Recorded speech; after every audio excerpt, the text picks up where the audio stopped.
Amberly, appreciate you joining me. How are you doing? I'm good. Thank you so much for having me on. It's an honor to be here with you. I no, it's all the joy on my side. I know you're very busy. You said you have a book launch and an event launch coming, but let's get to that. But for those out there who don't know, maybe tell us a little bit about yourself and your background. Yeah, well, I was doing something completely different. I was in the fitness industry for 26 years, and before that, I was a professional dancer. So my whole life was, either I always say my life was either on the gym floor or the dance floor. And so I didn't actually even own my first computer until 6 years ago. So the Mhm. fact that I'm with you here on doing a podcast is amazing. And it just goes to show that you're never too old. It's never too late. You can reinvent what you do. You can have a different passion.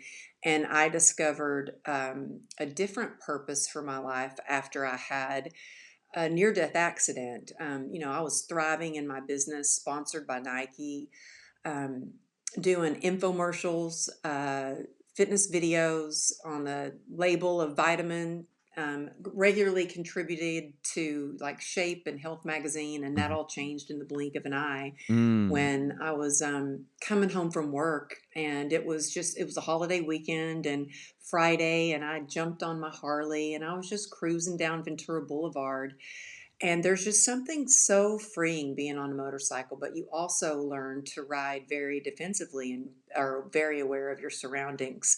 And I saw a guy coming out of a parking lot, and I thought he saw me, but I Mm. guess he didn't. And he shot out of a parking lot, and I couldn't do anything except for try to jump off my motorcycle. I let Mm. off the clutch, tried to jump. I got T-boned, and I was thrown 30 feet. Mm. And as I was sliding across the asphalt, I was just trying to tuck myself into a ball because I didn't know if I was sliding into oncoming traffic or what. And I finally came to a stop, and I immediately felt pain, and I looked down at my leg, and it was just crumbled into pieces. My Mm. foot was dangling off, Oh. and it's crazy what you think in situations like that, and I just remember cussing and thinking, "Oh, my Methodist mama would not be proud of me right now for saying that cuss word," but I could not contain the screams, and I was just yelling, "Help, somebody call 911." I was afraid to try and move and let go of my leg, actually. In my head, I thought if I let go of my leg, it's gonna fall off my body. Mm. And, there was blood everywhere. I didn't know at the time, but my femoral artery was actually severed. Ooh. And then one of the next thoughts I had was, "Oh, this can't be good. I'm probably gonna have to train clients on crutches for a while." Like, I Oh was gosh. thinking, Right. like, here I am bleeding out in the middle of the street, and I'm thinking, "How am I gonna keep my business going? How am I gonna keep, my clients going?" And luckily, there was a guy that made a tourniquet around my leg right away, and he Wow. saved my life. He D came over and he ripped off his belt and he Wow. wrapped it around my leg. The paramedics started running towards me before they even got the call because they were at a coffee bean right down the street and Mm. they heard the accident. So I feel like everything was really perfectly lined up for this guardian angel to come and make a tourniquet on my leg, for the paramedics to be right down the street. And I was rushed to the hospital, and the hospital room was just, the ER was chaotic because my husband, he's retired now, but he was a lieutenant commander in news travels fast in the police force. Mm. And um, it was filled with cops. And I heard this crying, and I was like, "What is that?" And I realized it was my husband. And Mhm. he's a first responder. He's a big, tough guy. I had never seen him cry, and he Mhm. was hysterical. And in that moment, I thought, "Oh my gosh, I might be dying." And I yelled across the room. I was like, "Honey, get over here. I need you to be strong for me." Because Wow. I didn't know, like, I thought, if I'm not living through this, I need to know that he's gonna pull it together and be there for our kids. Mhm. And that was the last thing I remember before they put me in induced coma. And when I woke up out of a coma, the first thing I learned was they said, "We're so sorry, Amberly. There's nothing we can do for you. Your leg is like a war wound. We need to amputate. You only have a 1% chance of saving it." And in that moment, all I heard was, "There's a 1% chance." Yeah, And so I you're thought, saying there's a chance. that's right. Yeah. I was like, "So you're saying there's a chance?" And let me tell you, I hung on to that 1% chance, and that was my glimmer of hope. And I was like, we need to find a doctor who is willing to take that chance with me. So I had to get transferred to a different hospital. There was one doctor who was a trauma specialist at Cedars. His name's Dr. Wiss. And it took 34 surgeries, months in the hospital, and Mm. just thousands of hours of excruciating physical therapy. And they saved my leg. And, I really thought the worst was over. But isn't that how life is? Like, sometimes life lifts you up higher than you could ever imagine. And then other times you're just literally knocked off your feet. I mean, I was literally knocked off my feet. And I thought, I as growing up an athlete and then being a dancer in the fitness industry, I was like, I had this mental toughness. Like, you eat well, you sleep, you train hard, you get better, and you move on. And I remember, they were saying, it'd take 2 years to walk. And I was like, 2 years to walk. As soon as I can weight bear on this leg, I'm going to be walking, I'm going to be running. That's what I thought I was going to be doing. And I remember I was so proud to be upright on crutches. And I went into this doctor's appointment thinking he's going to give me the best news and he's going to be so proud of me. And he took one look at me and he examined me and he said, "You've got something very serious." And I was kind of like, yeah, I got hit by an SUV, but here I am upright on Mhm. my crutches already. And he said, "No, you have a nerve disease. It's called complex regional pain syndrome. There's no known cure. Your Mm. life is never going to be the same. You're never going to work again. You're never going to walk again. You need to go get back in your wheelchair." And when he said, "Get back in your wheelchair," I was like, "Okay, for how long?" And he said, "Forever. No, there's no cure." So did And that nerve disease come from the accident, or is the so is a yeah, byproduct of the accident? it was a byproduct of the accident. It's caused by trauma, and for lack of a better term, it's like your nervous system, your sympathetic nervous system is all out of whack. So there's this constant loop in pain. Mm.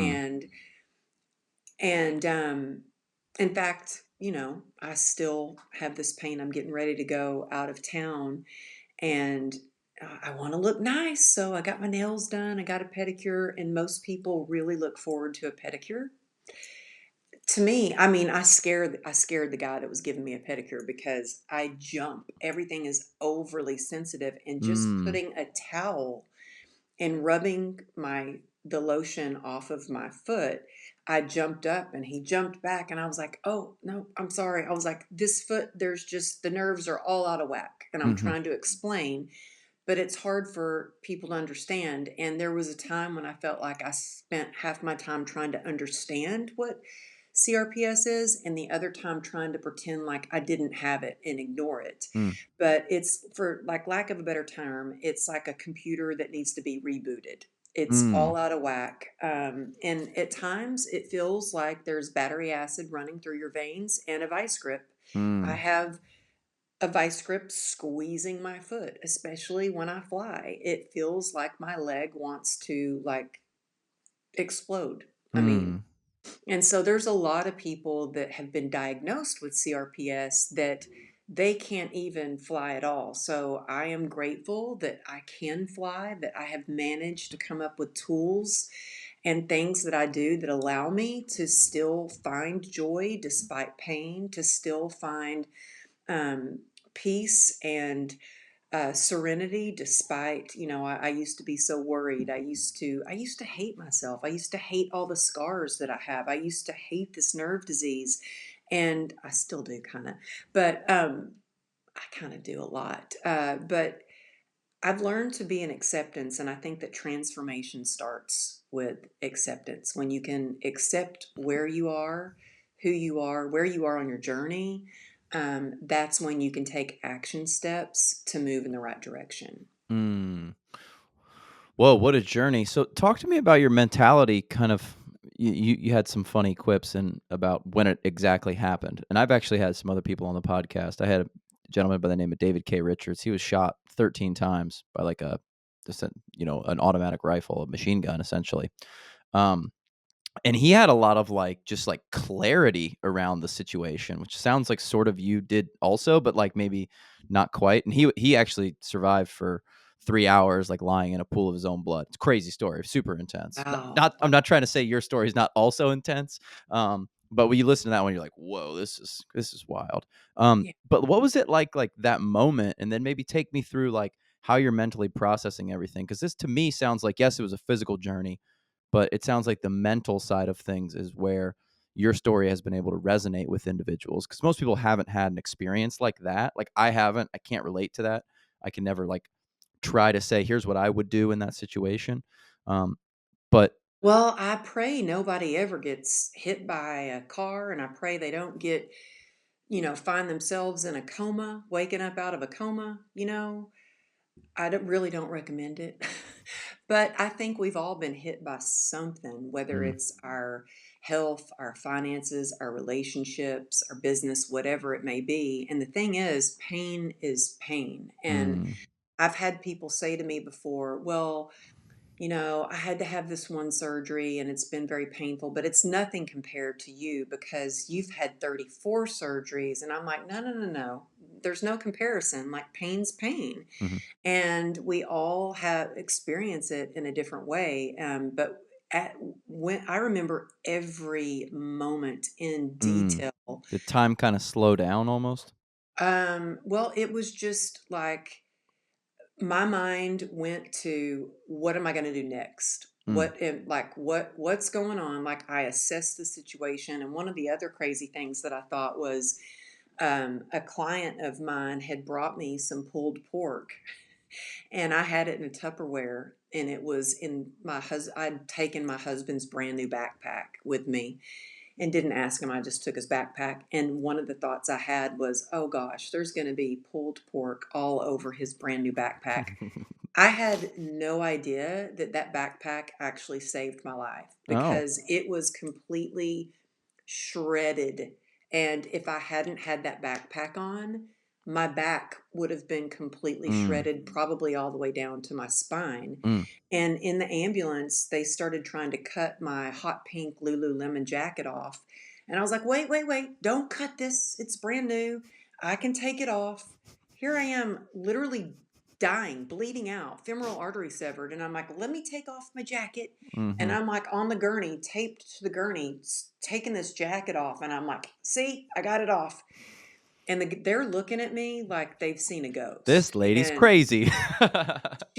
I'm sure they thought I was crazy, because then I was like, oh, what are you preparing in that needle? What are you giving me? And they're like, this is morphine. And I said, oh, you can't give me morphine because I will go into anaphylactic shock. I'm allergic to morphine. I can't have that. And they're like, well, that's the only pain medicine we have. And then I was just like, well, so I had no pain medication from Mm, the time of the accident to the time of the hospital. And I remember squeezing this paramedic's leg so hard and looking at them, trying to get them to look back at me, to like confirmation. Oh, yeah, you're going to be fine. mhm, And I remember thinking, they won't look at me. Does mm, this mean they know I'm going to die? Like, mm, they will not make eye contact with me.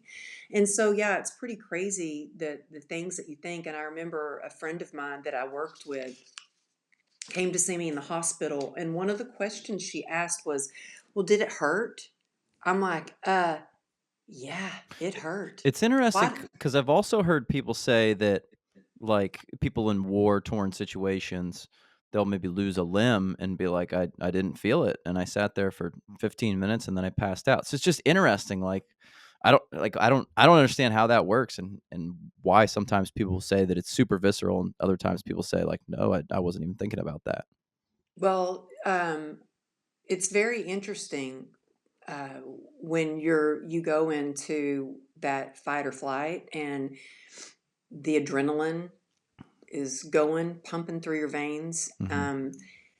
The only time now I have no pain whatsoever is when I'm on stage. So Mm. when I'm on stage, I have zero pain. I have 1 millionth% joy. Like, Mm. it's the first time I don't feel pain at all.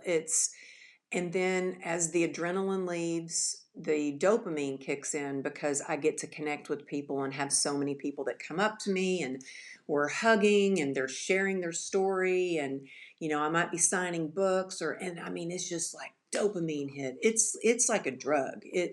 And then I get back to my hotel room and the Mm, adrenaline, I always say the adrenaline has left the building and the pain starts coming up.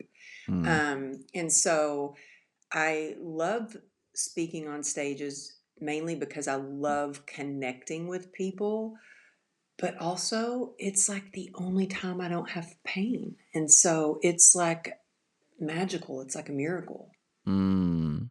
So how long after the event until you're actually kinda diagnosed with this nerve, issue, and what's your mental process through that? Like, you're like, "Okay, I'm on my way, I'm gonna figure this thing out." Well, it was not great at first. I will tell you, it was not good at all. I did not have the tools whatsoever. What do you mean by that? Um, I was always pretty tough. I mean, I grew up in Texas and we had sayings like "get her done," Mm, "cowgirl up," and mhm, "hide your crazy and be a lady." And I worked out with the bodybuilders, the male bodybuilders. I trained guys to take the CHP physical, the test mhm, to be a cop. I had, male bodybuilding clients that I trained. I prided myself in being strong and I thought I was so tough. And I realized my go to was running. I ran everywhere. I ran for everything. If I was anxious, I ran. If I was sad, I ran. If I was happy, I ran mm, because that movement moves your mood and it made me feel good. All of a sudden, I'm stuck in a hospital bed. I mean, literally could not get out of the hospital bed because I couldn't, my leg was completely, like, I thought maybe I'd be paralyzed forever. I couldn't move my leg. Why, the physical therapist was like, lift your leg off the bed. And I would look down at my leg and I'm like, it's not moving. mm, What does this mean? Am I paralyzed? What's going to happen? And I was diagnosed with CRPS at the time. It was called RSD. And that was about 3.5, 4 months after the accident. And I remember I had a friend come over. He was somebody that I worked with, and he goes, "Man, why is one of your legs a different color?" And one of my leg, I was like, "I don't know. That's just how it's healing, And my leg was purple. mm, And I remember asking the physical therapist, I was like, "It's so strange. Why does the hair grow out of this leg so fast? It's so," and she goes, "Oh, well, maybe that's a good thing. That means the circulation good is good." And I'm like, "Well, why is it there are goosebumps in different places?" And I'm mm, like, "Well, it's because my sympathetic nervous system was out of whack. My leg would sweat. It was a different color." And that's part of what your sympathetic nervous system is control of your goosebumps, your hair growth, like things that we don't even think about. And I was in denial. I did not want to believe that I was diagnosed with this. And so I just tried to pretend like I didn't have it. And so I went to another doctor and I was like, "Hey, this other guy said that I had this crazy disease." I'm like, "Well, let's examine you." They examined me and said, "Yeah, you have it." how do And I they, was, like, diagnose that? well, doctors who specialize in it, like I saw Dr. Joshua Prager at UCLA, and he was like, one of the top 2 doctors, not in the country, in the world Mm, for complex regional pain syndrome, and mm. so I was like, "Well, if I'm gonna be diagnosed with this, I'm gonna go to the top guy," Right, right. and I went to him, and he looked at me, and because most people that come into an office have been diagnosed with some sort of, you know, diagnosis of, CRPS or something like that, a lot of unfortunately, a lot of people are very drugged up in the Mm, pain clinics that I've been to, they're not happy. They have no joy. Not everybody, a lot of people. They've given up. They listen to a doctor when they've been told they aren't going to be able to do something. And so I walk in and, I'm in a cute little outfit. I've got boots that are covering up my scars and I'm like happy and perky. And he looks at me and goes, "Oh, you don't have it." And I'm like, "See, mm, I don't have it." mm. And he goes, "Well, sit down on the table and I'll take a look at you." And he goes, "Okay, take your boot off." And I took my boot off and he starts looking at my leg and he goes, "Yeah, you have it." And Mm. I just cried, but I still didn't believe it until I went to a third doctor who came over and examined me. And for me, it was pretty easy to determine because just to look at it, you could tell that, yeah, that's a limb with CRPS. It So just what are they looking for? Like inconsistencies in the healing process and coloration and tissue? It wasn't even so much in the healing process because by this time all my scars were there were scars, they weren't open wounds. But it was the temperature of the leg, Oh, if your interesting. leg is sweating, the Oh. coloration, how it reacts when you do different tests like poking and all kinds of stuff. Mm. And so it was pretty easy, I guess, to tell that I had it. So I still didn't believe it though. So I go to a third doctor, and when he said yes, because he was a family friend of ours and I trusted him, I just started crying. And he was like, "You know what? You need to take radical action about that. Like, you need to take radical action." And so the journey began of being a guinea pig for all kinds of treatments. I mean, we had $2.9 million worth of medical expenses, a lien on our house. Mm. I'd lost my career and I was becoming pretty hopeless. And like I said, I didn't have a lot of tools because running was my tool. Mhm. And that pain, the pain has been one of my biggest teachers. And through it, I have Mm. learned how to truly be resilient. And I have learned that there are ways to get through challenges and you can overcome adversity and you can absolutely have a life of joy despite pain. Pain and joy can coexist and you can choose to build upon the joy. You choose joy. And it's not waiting for the perfect circumstances to come or how when life's all perfect. It's choosing gratitude and purpose in the moment. And that allows you to thrive and have the life that you've always imagined, even when things don't go as planned. Mm.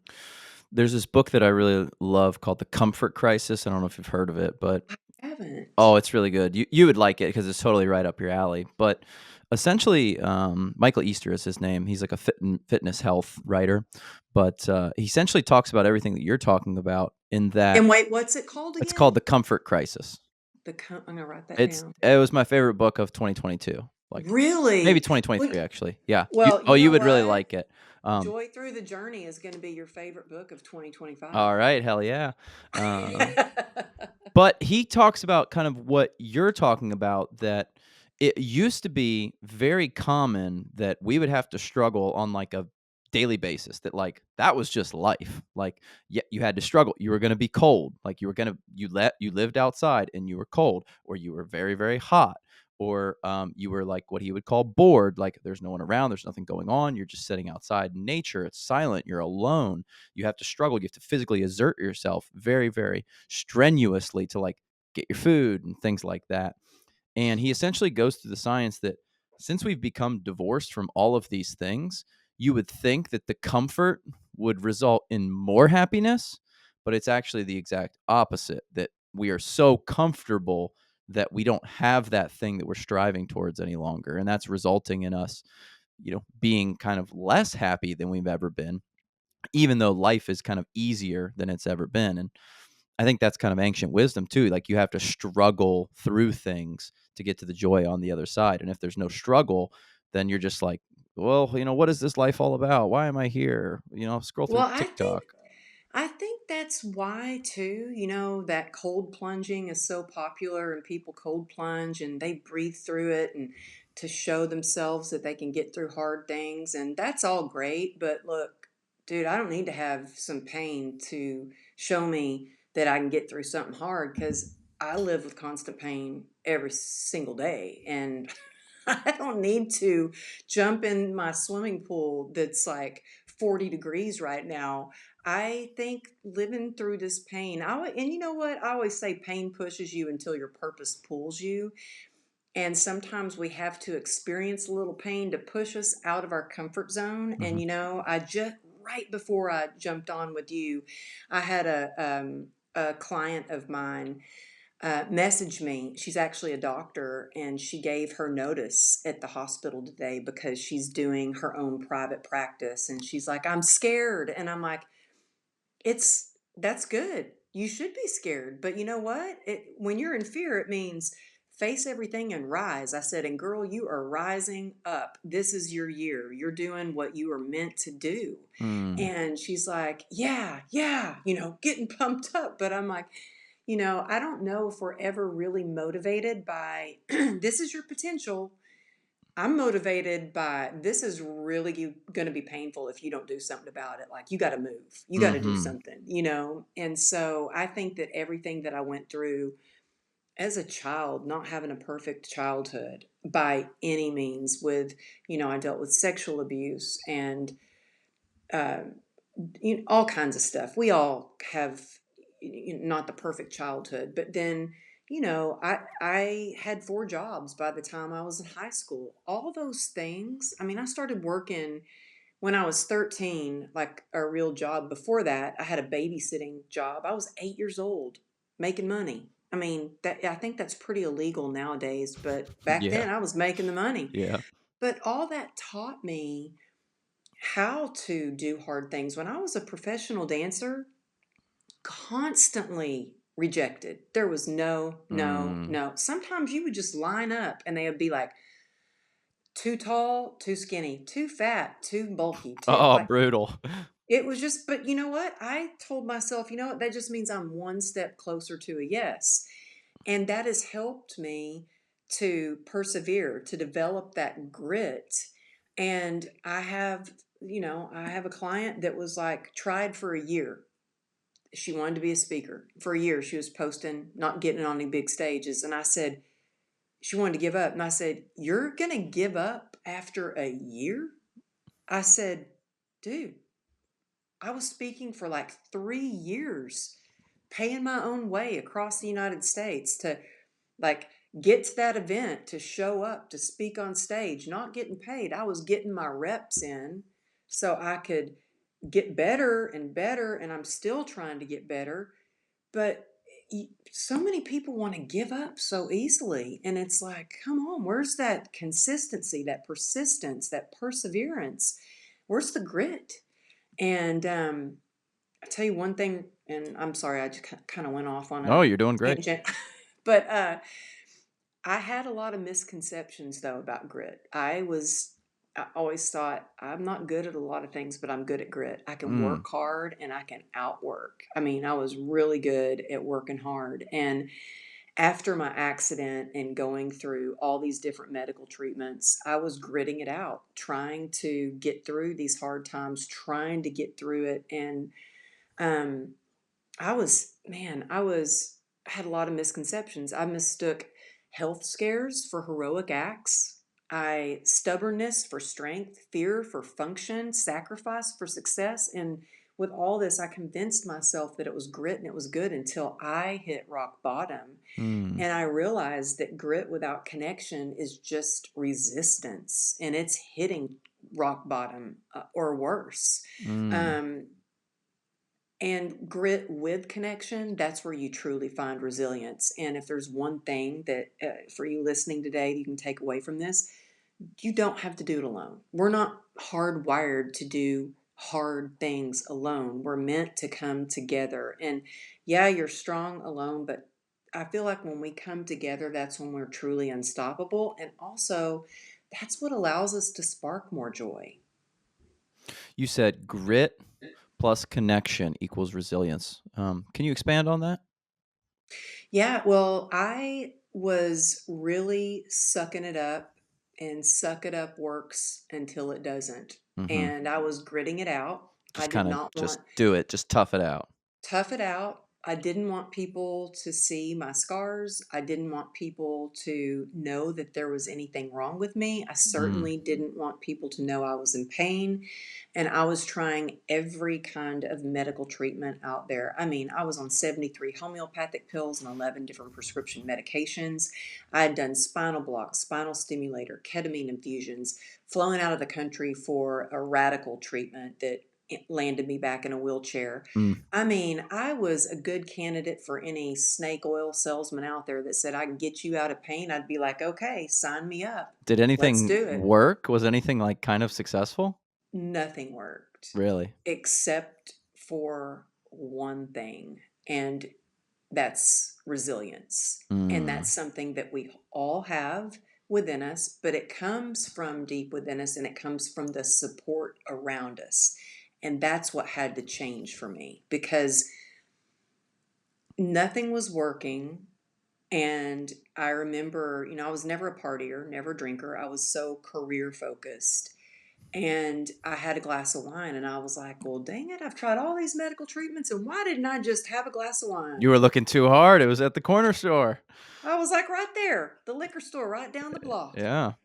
And I knocked one back and I was like, well, you know what? This isn't the healthiest thing to do, but if this is what I have to do to get through the pain, then that's what I'll do. Well, that's a And really common story, right? yeah, I was like, I guess I'll have to do this. And let me tell you, it worked until it didn't. Mm, And that was the darkest, challenging, scarier than any surgery I ever went through was being in a place where here I had survived a near death accident and 34 surgeries, and now I'm slowly killing myself with alcohol.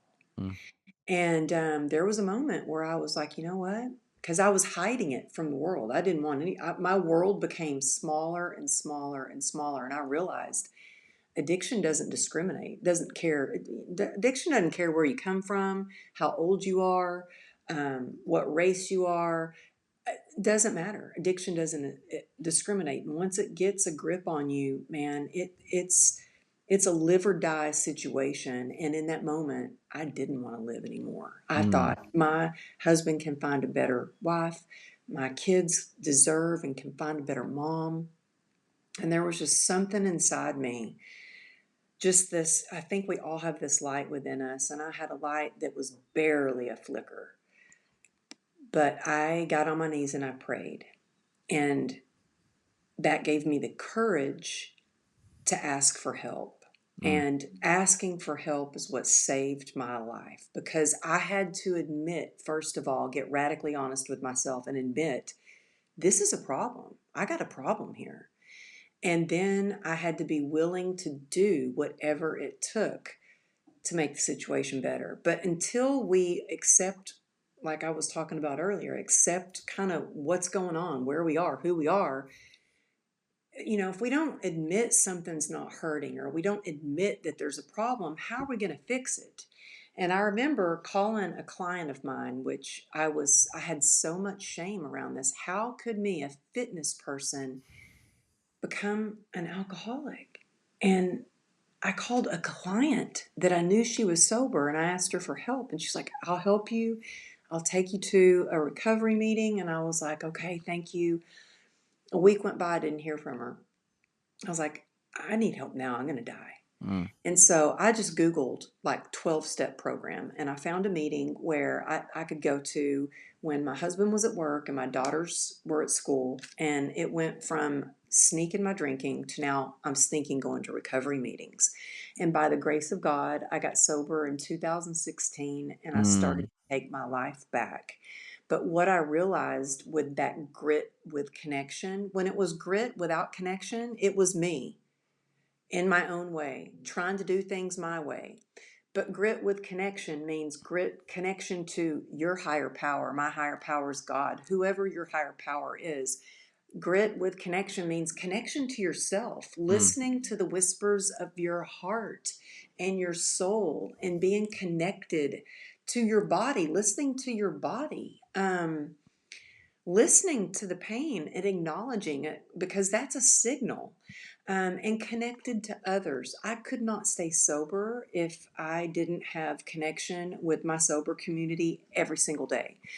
And look, I don't think, I'm a coach and I have a coach. I'm in a mastermind and I have my own mastermind for female entrepreneurs. I'm a sponsor and I have sponsees. And so I would just say don't do it alone because you're going to thrive when you come together. And I used to think that vulnerability was a weakness. And what I realized is it's actually your superpower because it allows you to connect on a deeper level. Mm. There's probably somebody out there listening who maybe not been to that place that they needed to go through a bike accident and, struggles with addiction, but they're in a place where they wanna change their life. I really kinda just wanna drill down on, like, what you think it is that can help people, like, get there. They can make that first maneuver to actually begin changing. You sounds like took radical, massive action, but maybe not everyone's in that place or needs that massive radical action. Like what was that thing, that spark, that rock bottom, that situation, that moment that helped you get there, and how do you coach other people to kind of find that? Well, I think that, like I said before, any transformation, whether it is through your health, whether it's through your business, your relationships, it starts by taking a good hard look at your life and taking the blinders off. And so I encourage anybody who's listening to, like, what is that thing that you're in denial about? Because, you know, uh, pain demands to be heard. It will come up in every situation in your relationships. It'll come up in the way you lead, in the way you love, in everything that you do. And we heal what we reveal. And the truth will set you free. Now, it might kick your butt a little bit, but it will Mm, set you free. But I would say take a good hard look at your life. What is that thing that you are ignoring that you know you need to do something about? And whether it's that hard conversation. I've got a conversation that I need to have today. I'm not looking forward to it. But you know what? I had a tough conversation last night at midnight, believe it or not. And I mm, was messaging at midnight last night. Like I said, I've got this event coming up and this book launch coming up, and there's a lot of behind the scenes that goes on. And I was messaging my team at midnight last night, taking care of stuff. And it's like, once you do it, you just feel like, oh, if you keep mhm, putting it off, it's like kicking a can down the road. You're going to catch up. It's going to catch up to you. You're going to catch up to it. And so you may as well take a good hard look so you can take action steps to move forward with grit and connection. And I would say don't do it alone. And so, whether you have overcome or you want to overcome some sort of addiction, or you just feel stuck, you feel unfulfilled, I would say find someone. Well, first of all, to really tap into what there are a lot of people say, well, I'm not sure what my purpose is. I just don't know. I'm like, well, what brings you joy? And you know what? Sometimes when people are gifted with something, it could be connected to their purpose and it comes easy to them, so it might not seem like, it's there's something they can do with that because it comes so easily to them. It's like my daughters are both artists and it comes easy for them. Other people look at their work and go, "Oh my goodness, I could never paint that, or I could never carve that, or I could never mold that." But it comes easy for them. They are gifted at that. Now, if they're going to do that as a career, who knows? But it can be incorporated into something that they do. mhm, But I would say think about what brings you joy, what lights you up. And I think that a lot of times things that we did as children that lit us up is still connected to what we do with our purpose now. Like for me, I was little. I mean, I was probably 8 years old, and I gathered all my cousins, my girl cousins, and we would meet in the chicken coop. And I was president of the Super Chicks, and I made T-shirts for us, and we had Super Chicks with little fuzzy chicks on the front of them. We were the super chicks, and we would plot against our cousins, our male cousins. Like we were the super chicks. Don't mess with us. It's like Little Rascals. Yeah. Well, now I love having my unstoppable mastermind. And I'm like, we're unstoppable. And we huddle up and we put our arms in and we go, we are unstoppable. You know what I mean? And so it's still connected. The things that I loved doing as a kid, I'm still doing. I loved dancing as a kid, and I still do. I danced on stage when I was little, and I did it because I loved seeing the smiles and the sparkle in somebody's eye when they lit up with joy from just seeing me dance. It brought them joy. And so I was like, that brought me joy.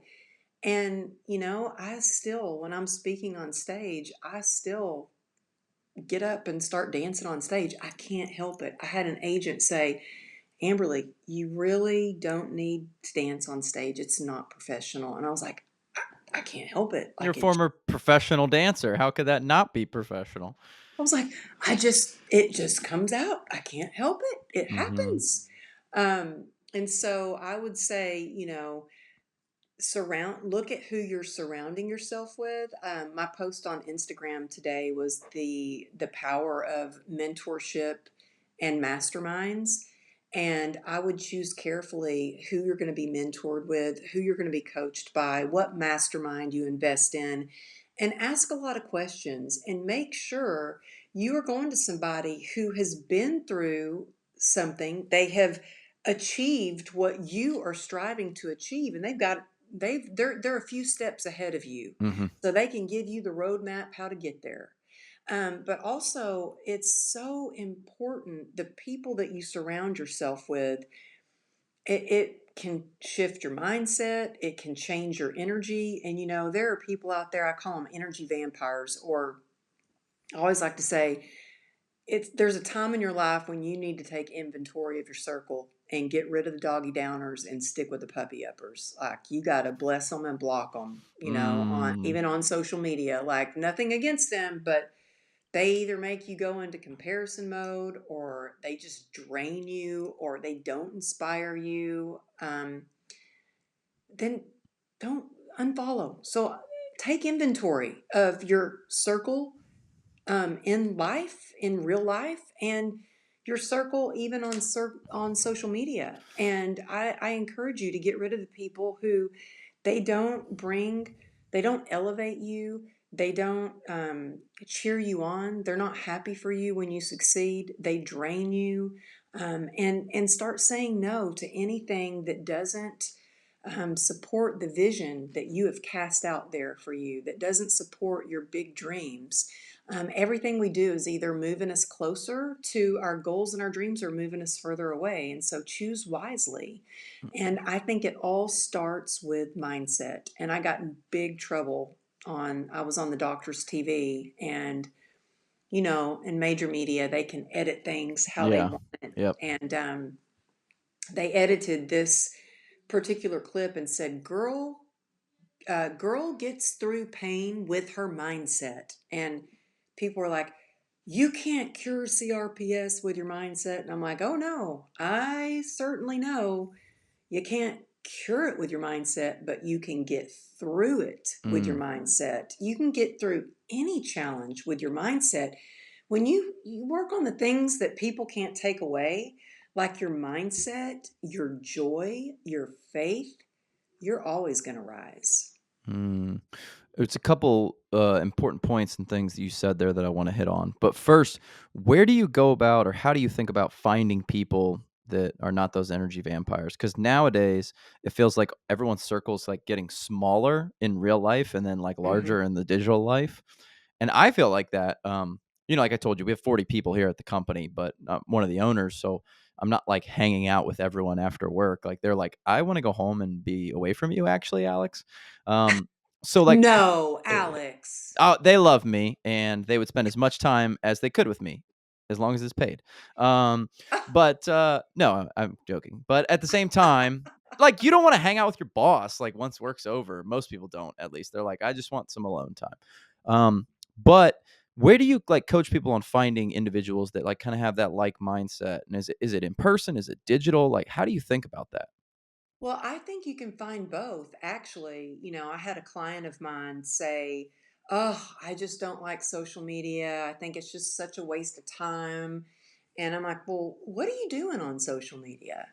So, "Well, I'm scrolling." I'm like, "Stop the scroll." Like, yeah, it's great to scroll, especially if, you're using the bathroom. Like, you're scrolling, you know, just keeping it real. But before I use social media is like it's part of my business strategy. I didn't even have social media. I mean, well, I guess maybe 10 years ago, I think I started Facebook. Everybody had a Facebook 10 years ago. Yep, yep. I mean, after my motorcycle accident, I didn't have Facebook, and I had a client of mine say, "Why don't you start a Facebook page. That way you wouldn't have to text people updates. You could just post an update." And I'm like, no, no, no, no, no, no. I don't need to be on Yeah. Facebook. What Right, is that anyway? And right. I mean, it wasn't until like 8 years ago that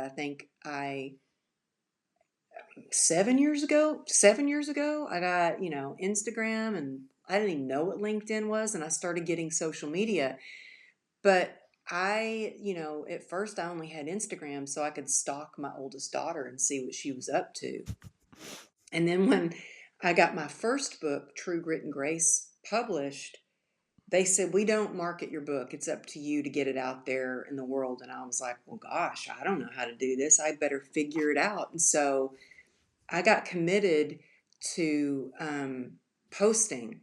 The only time I had to post was between 6:30 and 7:30 in the morning, before I got the kids to school, before I started work, and so 5 days a week I committed to that time, just adding as much value as I could for a year. And my plan was I wanted to build community, not fake followers, like real connection. And you know what? My husband would get annoyed and be like, "What are you doing?" He thought I was playing around on social media, and I was like, "No, I'm making connections." And you know what I did when my book came out? I had a book tour that I set up all across the United States, and I didn't even have a large following. I think it was my goal to get to 10,000 followers in that year, and I was able to do that. But that Mm. was 5 days a week posting and being consistent. And every city I went to, I said, "Hey, I'm going to be in Miami at Books and Books, and I don't know anybody. Please don't leave a girl hanging. Will you come just have a cup of coffee, give me a hug, so I'm not here alone at this bookstore?" I didn't even say come buy a book. I was like, "Please come hang out with me." And you know what? Alex, I sold out of books across the country because I made meaningful connections. There are people in my mastermind that have been following me on social media, and they see the content that I post. They see the people that I speak with, the stages, my own events, stages I speak on. They're like, "Oh, I want to learn from her." Mm. Hop on a call with them. There are people that I've never met that show up at my event because we have met through social media. Mm. One of my best friends in the world, I saw that one of my friends had posted her book. Well, her and her husband co authored a book called Relationship Grit. I saw that post and I was like, "Relationship Grit?" My podcast, when I first started, was called True Grit and Grace, the same name as my book, my first book, before I rebranded it to the Amberly Lago Show. And I was like, "Relationship Grit? Well, that goes hand in hand. I need to have them on my podcast." Right. And so I shot them over a DM.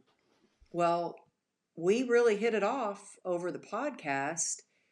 She ended up joining my mastermind. We ended up becoming super, super close.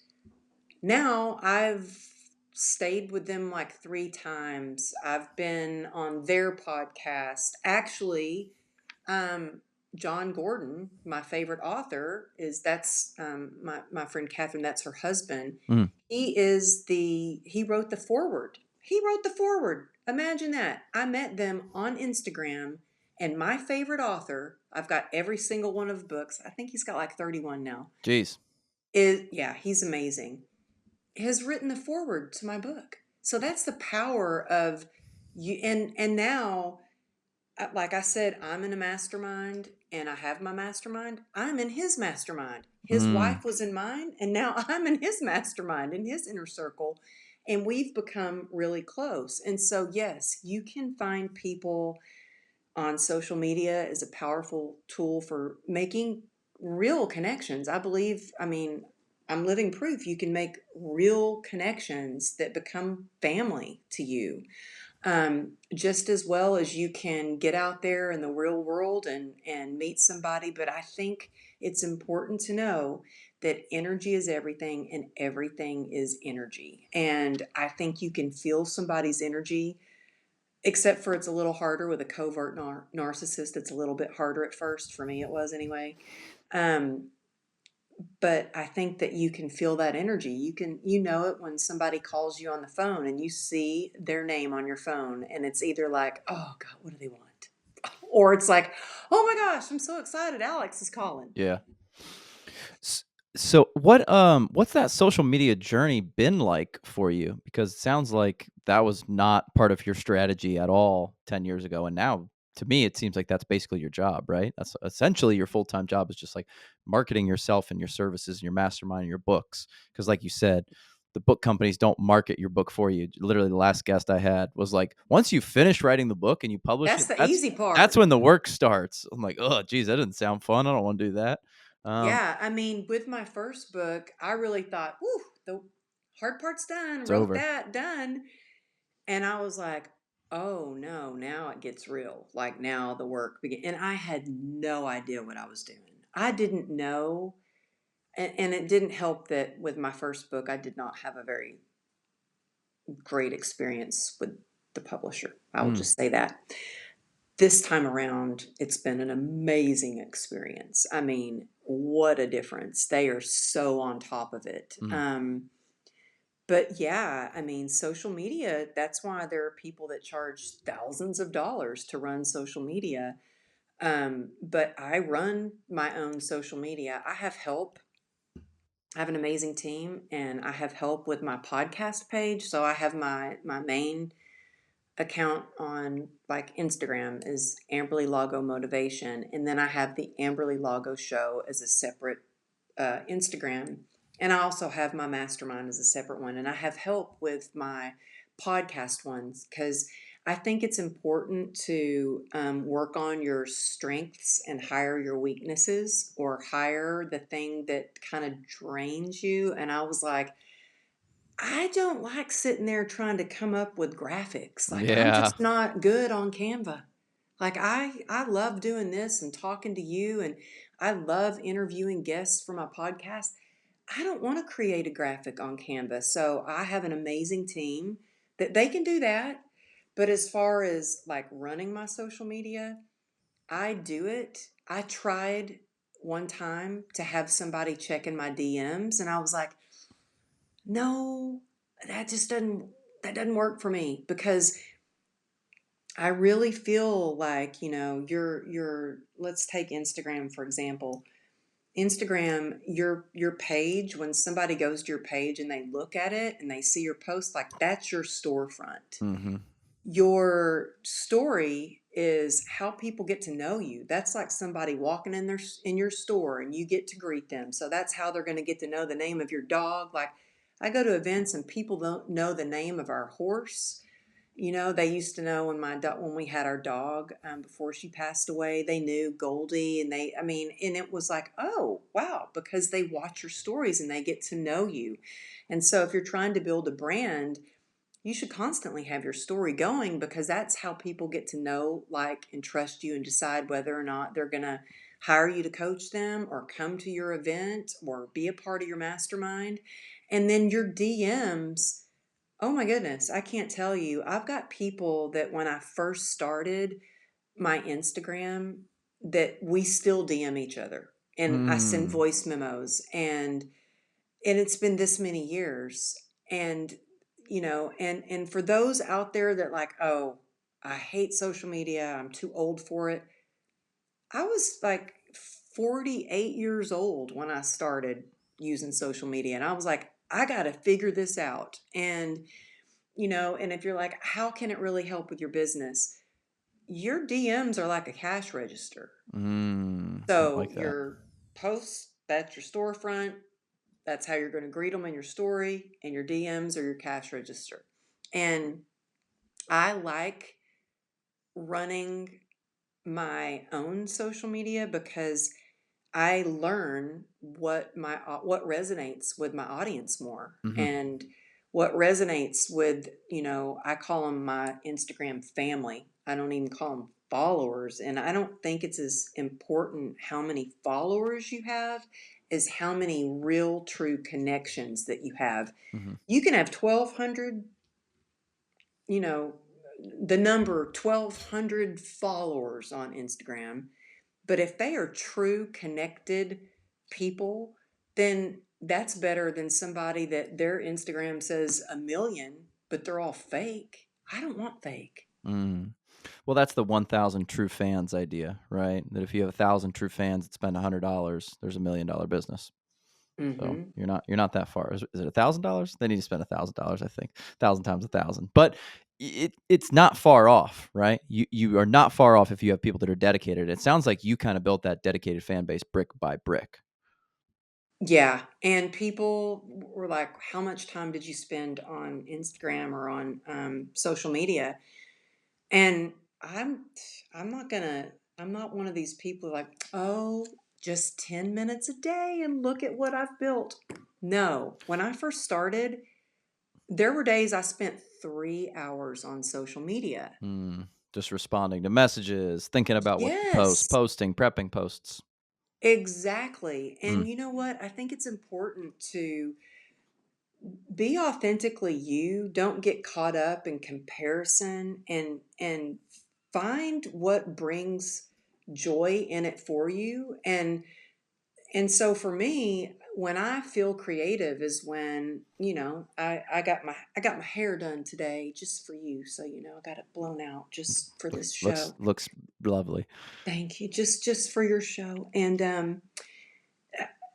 she's it's like white noise because it's just a hair dryer, and it's like, oh, I can just write. And so I was preparing captions for a post that I'm doing this week. So whenever you have that creative spark, have a place in your notes on your phone that you can have. I have a place on my phone that says future post. And whenever I have that spark of creativity, Mm, that's when I write it down. mm, And I have learned to really approach it with curiosity instead of fear, and go, well, I don't know how this works, but let me practice and let me figure it out, and it won't be perfect. And there have been times when I'm like, wow, that took me like an hour to make that reels. And I was like, my husband, he watches TV, and I'm not really into watching TV, and he's like, can you put your phone down? And I'm like, but you don't understand. This is my creative time. Like, I'm making a reels. I'm like, you know, a major movie director right now. mhm. And then I finished my reels. I'm like, you ready to see this? I'm like James Cameron right now. And I show him. He's Yeah. like, oh yeah, that's great. And I post it. Didn't do well. Like nothing. Like, really? Then I post something that literally I was at the gym, no makeup on, the grungiest workout clothes. I've turned my camera around, and it's a 3-second video of me doing like one rep of a shoulder press. Mm, That went viral. So just keep putting stuff out there and mm, having fun with it, mm, and approach it with curiosity, and treat it as like I treat it as a business strategy. Yeah, so yeah, mhm, I use it for business, but I don't think people were freaking out about TikTok. And it's like that, we don't own any of these platforms. mhm. That's why I always say lead people back to your website, Yep. back to your email list, because that's the only thing you really own. How long did it take you when you were kinda, like, posting, posting, posting, posting, posting for it to actually start to, like, work where you're like, "Oh, this is like something's actually happening." You know when it was is I remember I was posting, and gosh, I remember the first time I had to post a picture of my face, and I was like, "Oh gosh." I was hired to do an event for Lorna Jane, which she's in the fitness industry. She has a fitness line. She's huge. And there were famous, like celebrities, famous authors like Daniel Laporte, people that already back then, and we're talking like, gosh, 6, 7 years ago, they already had 1 million followers, which back then, 1 million followers was a lot. Mhm. 10,000 followers back then on Instagram was a lot. Nowadays, it's like, gosh, you should have at least 1 million followers. It's like, I don't, but you know what I mean? And I was doing the event. They said, you've got to post a picture to advertise your event. And I remember posting a picture of myself, and I was in bed, and I literally pulled the covers over my head, and I was like, oh my gosh, the people are going to see me now, you Mm. know? And I was like, oh, and it was so uncomfortable. But my passion and purpose for what I wanted to do and how I wanted to serve was greater than the fear and the uncomfortableness, is that a word? Um, that I was in. So I was like, I'm just going to keep doing it. And so I posted, and I remember when I first hit like double digit likes, and I was like, wow, I got 10 likes on that post, you know? Celebrity status, baby. Oh my gosh.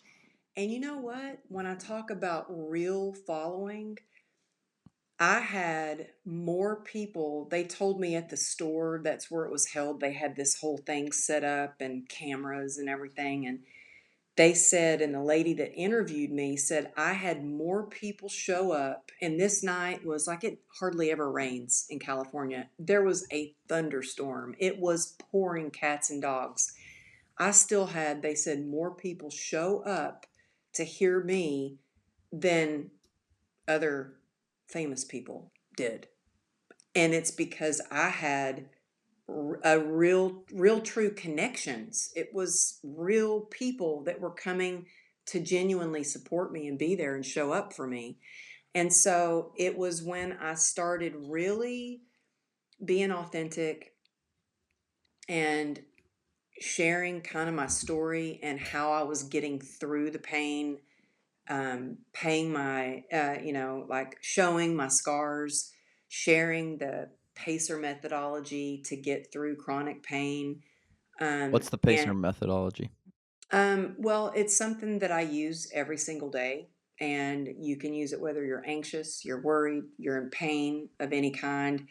And PACER stands for, because my husband told me to pace myself, which really kind of offended me as an entrepreneur. Mhm. And at first, I was just going to call it PACE, but I learned the hard way that I had to be a pacer and add the R on the end of it. It Mhm. stands for perspective, acceptance, community, endurance, and rest. Mm. And every day, the quickest and easiest way to shift your perspective, and you can do this as many times as you need to throughout the day, is with gratitude. And, gratitude turns what you can't do into what you can do, and what you don't have into what you do have. It's really, truly alchemy, and it changes the way you feel about your situation. You can't be sad and be grateful at the same time. I encourage you try it. It's just not Mm. possible. Mm. Acceptance, we've talked a lot about that. Like, accept where you are so you can take action steps. Accept where you are so you can start to share your experience, your strength, and your hope with others. And it's going to connect you with community, which is the C in PACER. And I think that community and connection might be the most important part of PACER because, you know, I think that when you have the right people around you, you you're going to thrive. Mm. And I had somebody, say, "Well, you're lucky that you had community. You had people coming to see you in the hospital. And I said, no, your hard work puts you where your blessings can find you.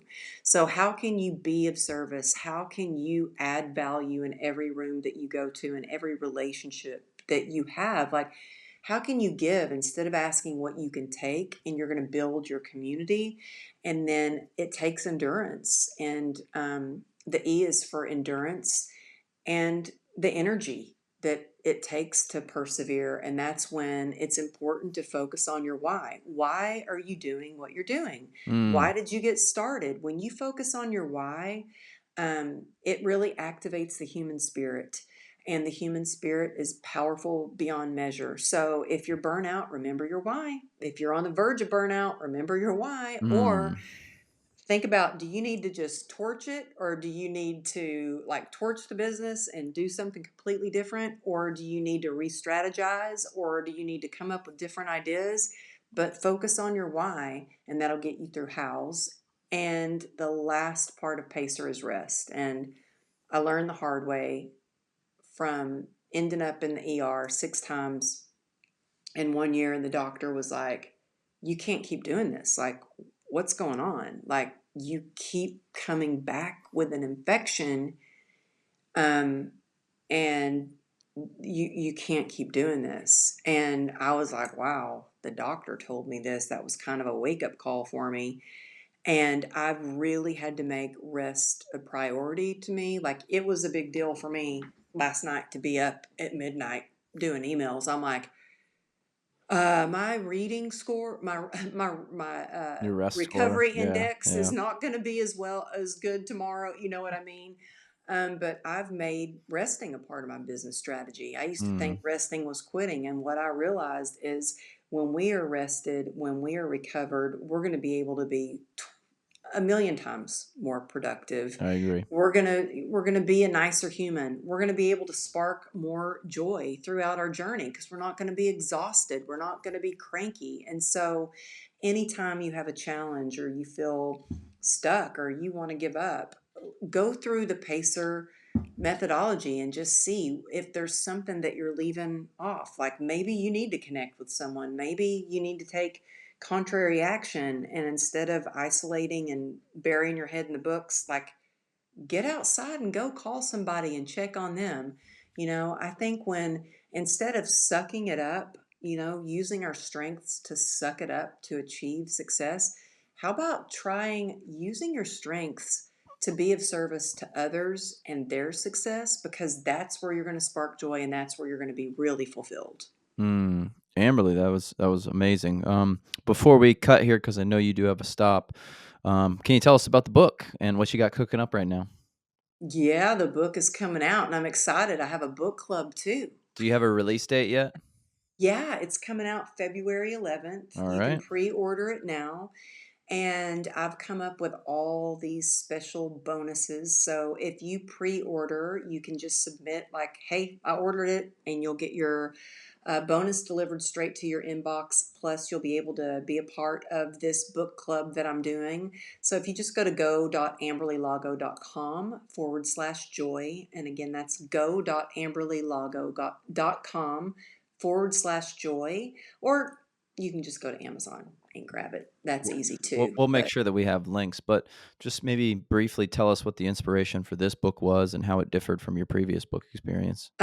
well, my first book was basically a memoir meant to inspire. So Mhm. I really wanted to share my story and how I got through the struggles to inspire people and to give them hope to never give up. And this book is a self help book, and it's not just this is what you should do. No, I tell some real and raw stories. I mean, there are stories like I don't.